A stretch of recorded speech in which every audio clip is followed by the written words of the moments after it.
Hi, I'm Tara Pruitt, and this is my leadership project, Newborn Jaundice, and helping parents to understand jaundice.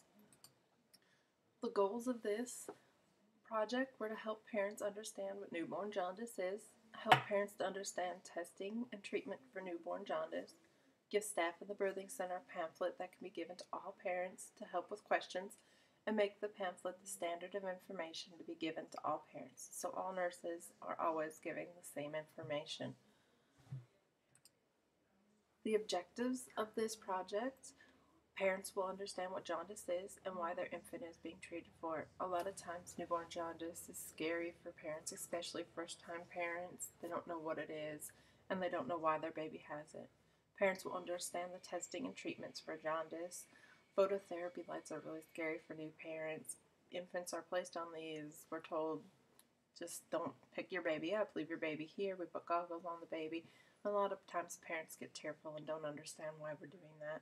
Parents will have a newborn jaundice pamphlet that they can turn to if unsure about information that has already been given to them, and nurses have the same information to give to all parents. So one nurse won't say one thing, another nurse won't say one thing. The information will be the same across the board on this particular subject.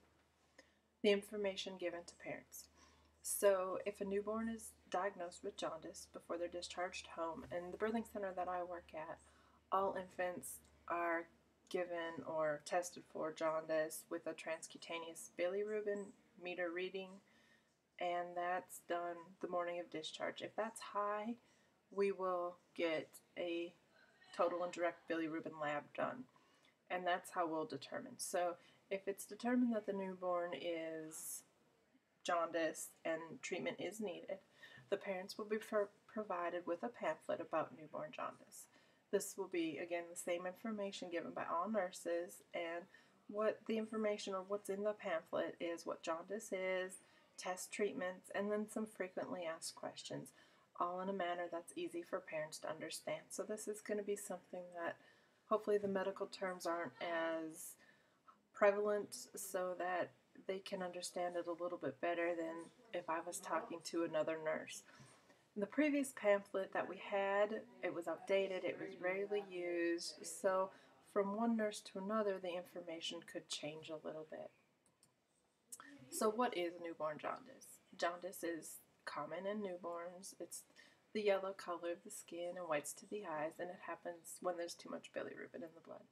The bilirubin is produced by the normal breakdown of red blood cells, and normally it passes through the liver. Well, because because infants have immature livers, jaundice is the buildup of the bilirubin that the newborn's liver can't break down, and it doesn't pass from the body. So that's how the newborn gets the yellow tint or the jaundice.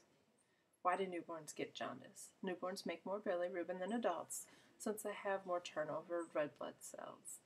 A newborn's still developing liver might not be able to remove all the bilirubin for the blood, and the only way for parents to help their infant to get rid of this excess bilirubin is for them to have a stool. So we encourage a lot more feedings in order for the infant to have more stools. So the testing for newborn jaundice. Some offices use a light meter. Again, the hospital I work at, we use the transcutaneous billimeter, which is just a little light that we push to the infant's forehead 5 times. When we do that, it gives us a reading. The reading is then placed on a graph, and depending on the level that we get or the reading that we get and the age of the infant in hours will tell us the risk zone that the infant is in. There's a low risk zone, low intermediate, high intermediate, and high. Usually when the infant is in a high intermediate or high risk zone, we then draw a lab for a total and direct bilirubin.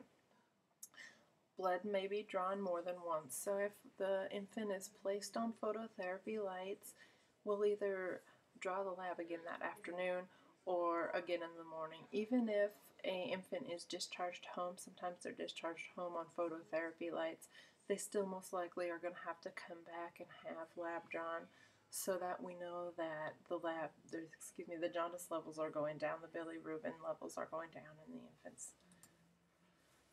So treatment for newborn jaundice. Most cases don't require treatment, just some daily sunlight and feeding more, having more bowel movements.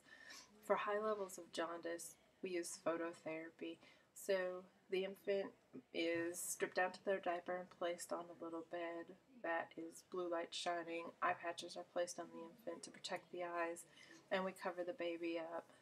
As much skin exposed as possible will help and get the best results. And then again, feeding and passing, having bowel movements.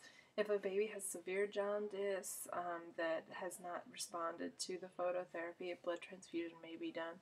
I've only seen this done once, and we don't do that at our hospital. The infant has to be sent to another hospital. So, frequently asked questions. A lot of parents have questions, signs and symptoms.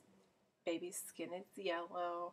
It starts on the face and moves down. So once you see it in the face, check, because the worse it is, the more it'll move down.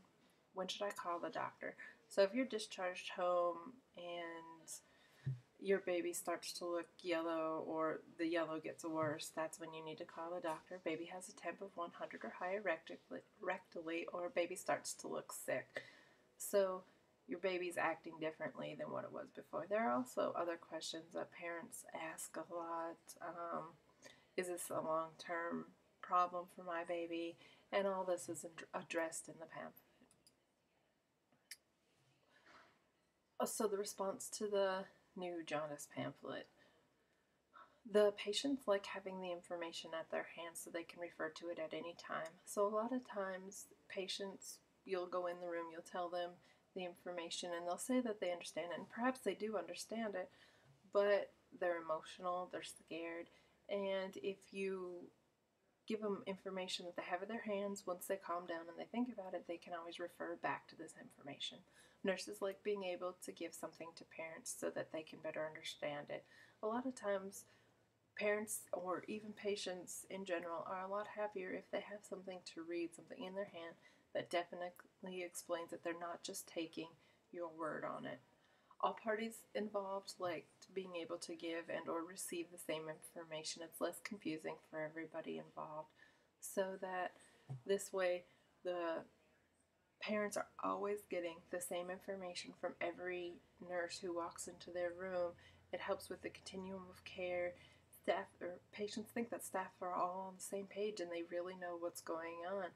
And sometimes I think even though we all know what's going on, when patients hear a different version of the same problem from different nurses, they wonder which nurse is right, which nurse is telling the truth. So all in all, I think the leadership project was a success.